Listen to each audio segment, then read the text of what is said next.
Assalamualaikum warahmatullahi wabarakatuh. Nah, ini adalah video untuk pertemuan kita yang ke-13 ya. Dan di sini saya masih membahas tentang store prosedur. Nah, di store prosedur bagian keempat ini saya akan membahas tentang branching statement. Oke.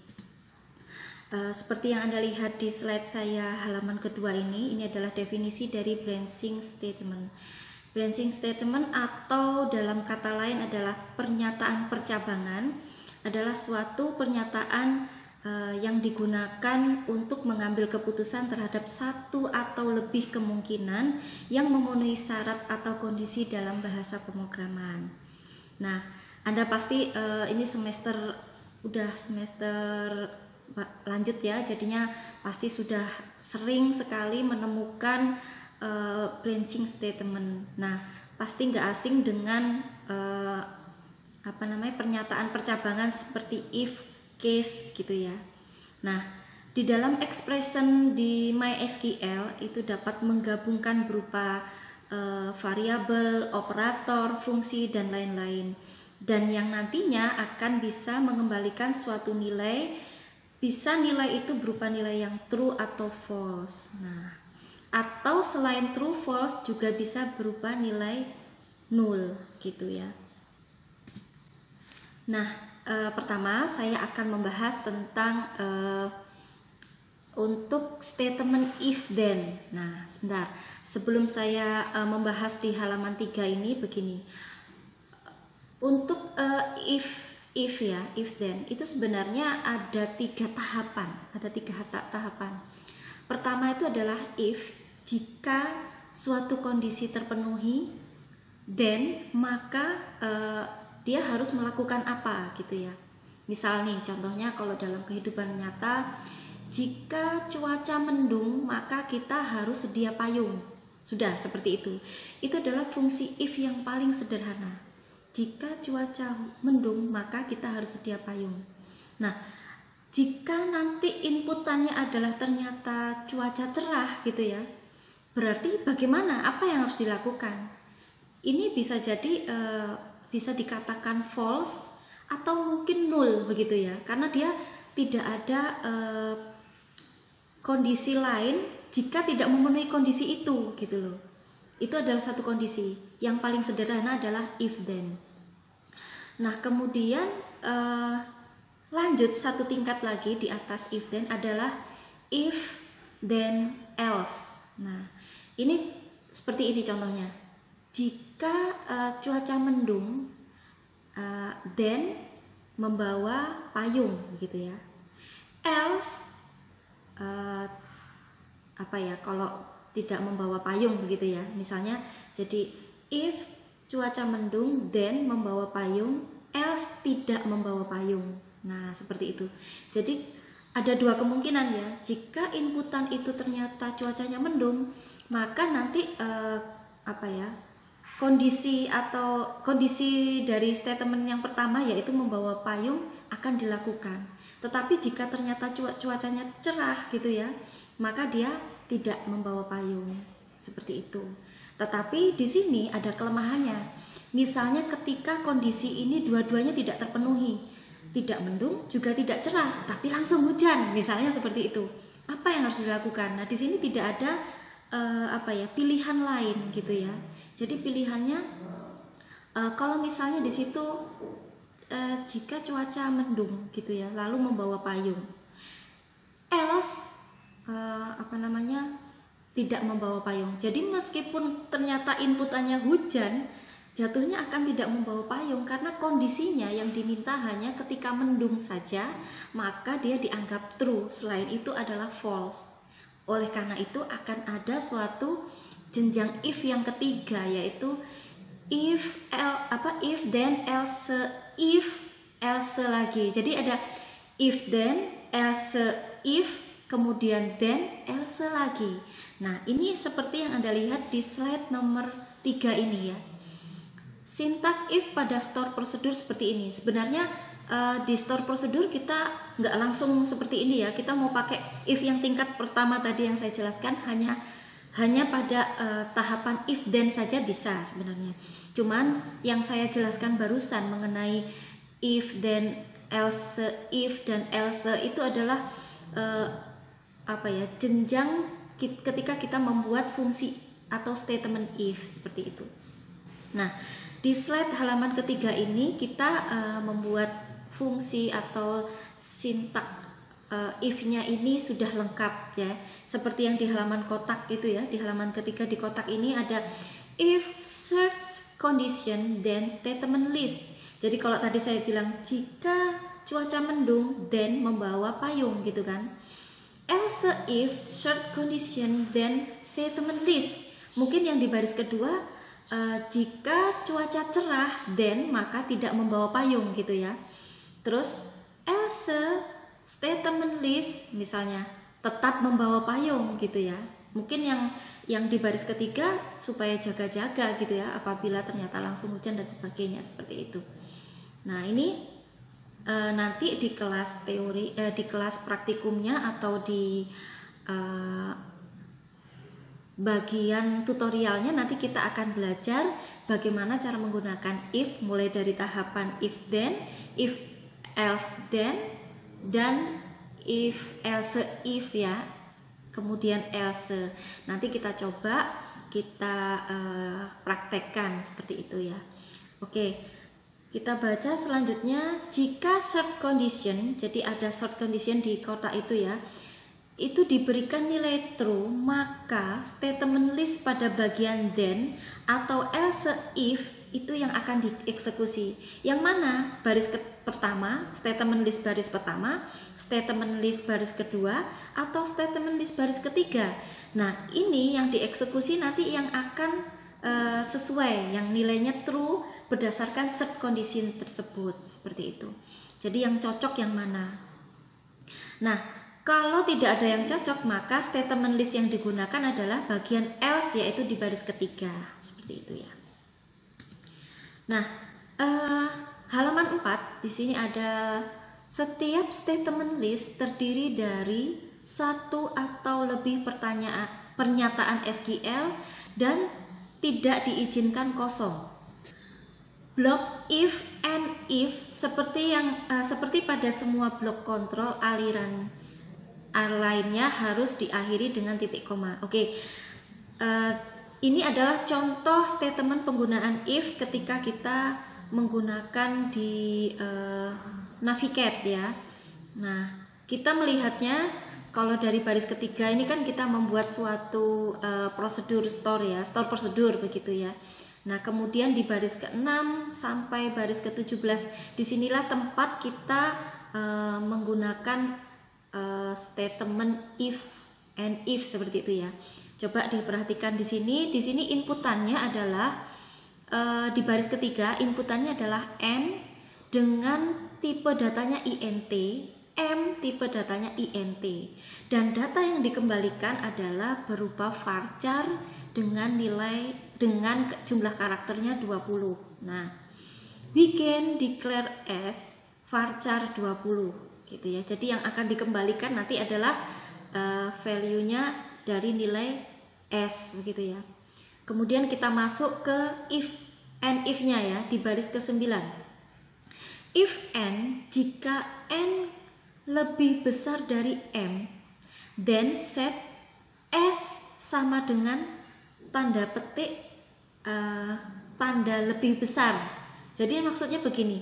Jika nanti yang diinputkan antara n dan m, jika n-nya itu lebih besar daripada m, maka nanti dia akan mengembalikan sebuah simbol lebih besar gitu ya. Simbol lebih besar ini nanti dideklarasikan lewat variabel si s ini gitu.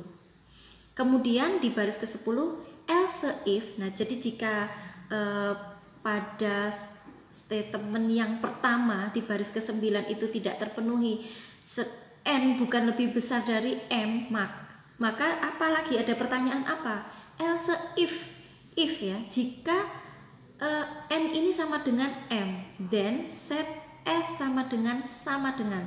Jadi ketika N nilainya adalah sama dengan M, maka dia akan mengeluarkan atau mengembalikan simbol sama dengan.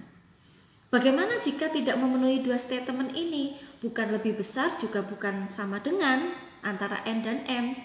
Ada di baris ke-11 else. Nah ini yang terakhir, else sudah tidak ada kondisi lagi, langsung diputuskan, langsung di set S sama dengan simbol lebih kecil, and if. Nah di sini bisa kita lihat bahwa kondisi pertama, jika N lebih besar daripada M, maka statement S sama dengan simbol lebih besar yang digunakan. Jika ini tidak terpenuhi, maka akan ada pertanyaan lagi, else if N sama dengan M, maka simbol sama dengan yang dikembalikan.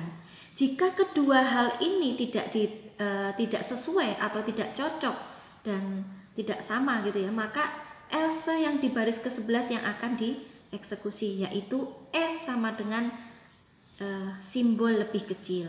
Nah nanti ini akan kita buat prakteknya di kelas tutorial ya, di kelas praktek.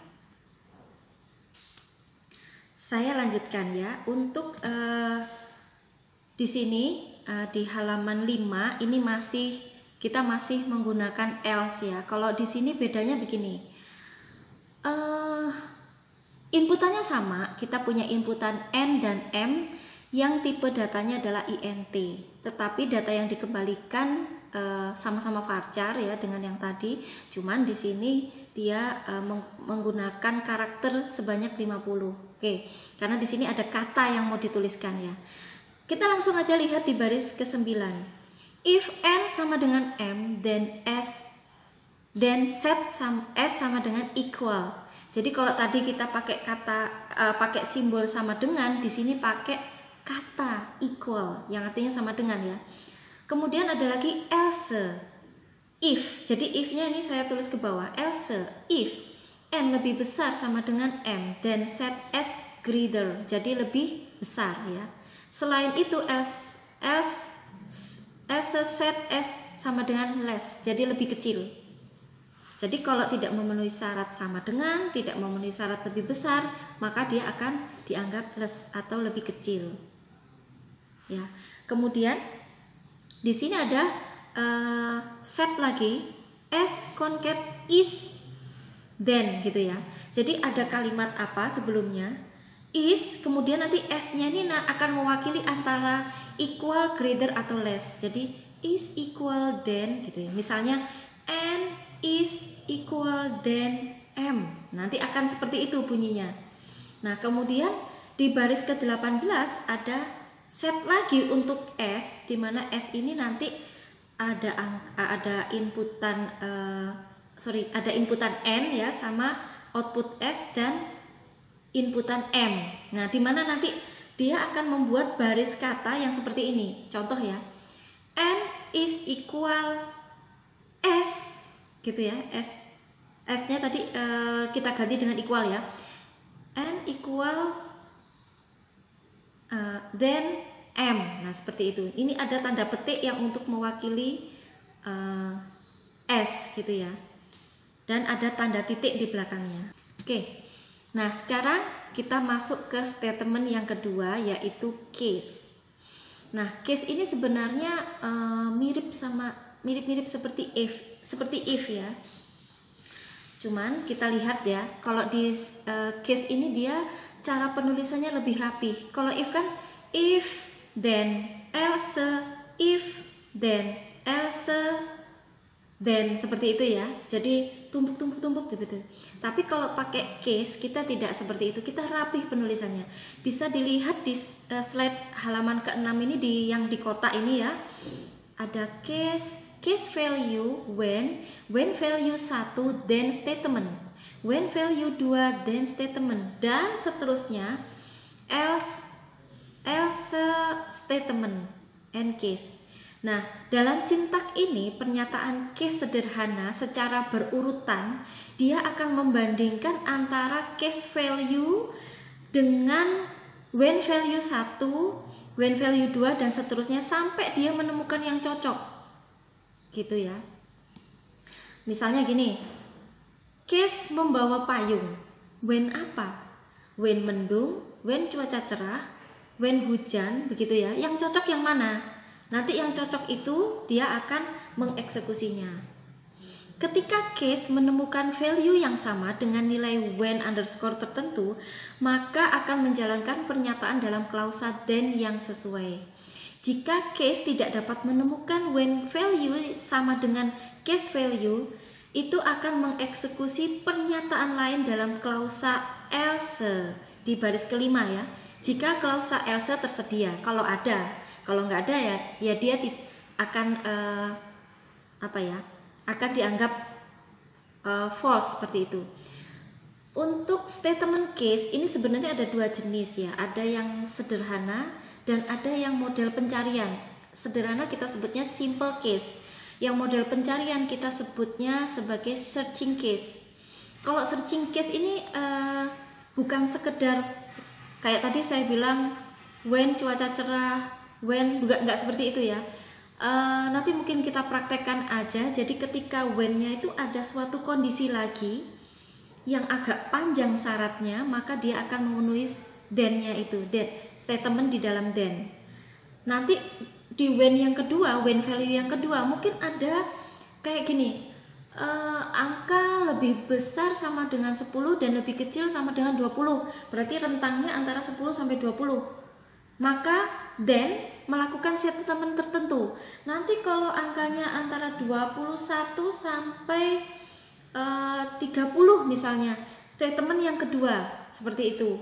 Jadi case ini ada dua ya, ada case sederhana dan case pencarian lagi. Oke, nanti kita latihan di praktikumnya. Kemudian saya lanjutkan di halaman 7. Ketika klausa else tidak ada di kasus tersebut dan tidak menemukan when value sama dengan case value, maka dia akan mengeluarkan pengembalian kesalahan seperti ini di kotak yang sebelah kiri. Case not found for case statement. Perhatikan bahwa nilai case underscore bisa berupa nilai literal atau ekspresi. Pernyataan dapat berupa satu atau lebih pernyataan SQL dan tidak dapat mengembalikan pernyataan nol atau zero statement. Nah, untuk menghindari kesalahan tersebut ketika nilai case value tidak sama dengan when value, maka kita dapat menggunakan blok begin end kosong di klausa else berikut. Nah, seperti di sisi kanan ya, di slide 7. Case value when value 1 dan when value 2, dan ketika when value 1 dan 2 ini tidak memenuhi syarat, dia masih punya ada blok begin end di else yang di baris keempat. Else yang baris keempat ada begin end seperti itu. Pernyataan case sederhana akan menguji kesetaraan atau sama dengan kita tidak dapat menggunakannya untuk menguji kesetaraan dengan nul. Karena nul sama dengan nul itu pasti akan mengembalikan false seperti itu. Nah, selanjutnya di slide halaman ke-8 kita lihat di sini saya punya diagram case sederhana ya. Ada customer country. Ini nanti ada di tabel yang biasanya kita gunakan di latihan Navigate ya. Ada customer country dari 3 negara, ada USA, dari Kanada, dari lainnya seperti itu ya. Jika di USA itu ada pengiriman yang terkirim selama 2 hari gitu ya. Kalau di Kanada terkirim selama 3 hari. Kalau selain itu maka 5 hari terkirim. Nah, coba Anda lihat di sisi sebelah kanan slide ke-8 ini, kita bikin prosedur get customer shipping ya, dimana inputannya adalah P customer number, tipe datanya INT, kemudian yang dikembalikan nanti adalah P shipping atau pengiriman dalam bentuk varchar dan karakternya sejumlah 50. Bikin customer country varchar 100. Oke, kita langsung masuk ke baris ke-10, select country. into customer country from customer. Jadi nanti kita akan membuka negara-negara yang mengirimkan dari tabel customer. When customer number sama dengan P customer number. Case customer country when USA, set shipping sama dengan 2 hari terkirim. When Canada, set pay shipping sama dengan 3 hari terkirim. Kemudian else selain itu maka dia akan 5 hari terkirim. Jadi kalau bukan negara USA dan Kanada dia akan 5 hari terkirim. Nah di halaman 9 juga sama ya. Ini masih dalam statement case. Nah yang di sini statement case-nya waiting day 0. Jadi waktu tunggunya 0 berarti termasuk on time. Kalau waktu tunggunya, lihat di baris ke-18 ya. Kalau waktu tunggunya lebih dari 1 hari sampai dengan kurang dari 5 hari, itu dianggap terlambat, late. Kalau pengirimannya itu lebih 5 hari lebih gitu ya, maka dianggap very late. Nah, di sini di halaman ke-9 ini termasuk case yang tingkat yang searching case ya. Jadi dia lebih tinggi. Jadi ada proses lagi pencarian seperti di baris ke-8. Dia akan mencari apakah misalnya dia memasukkan angka ketiga. Apakah angka ketiga itu termasuk antara lebih besar 1 dan lebih kecil 5 seperti itu. Kalau kita menginputkan nilai 8, apakah dia termasuk lebih dari 5 gitu, maka dia akan memproses statement tersebut. Oke, mungkin itu saja untuk materi kita mengenai branch statement, di mana kita sudah mempelajari statement antara if dan case. Oke. Nah, sampai jumpa di pertemuan kita selanjutnya masih di store prosedur. Rencananya nanti kita akan membahas tentang looping ya. Oke, sampai jumpa. Wassalamualaikum warahmatullahi wabarakatuh.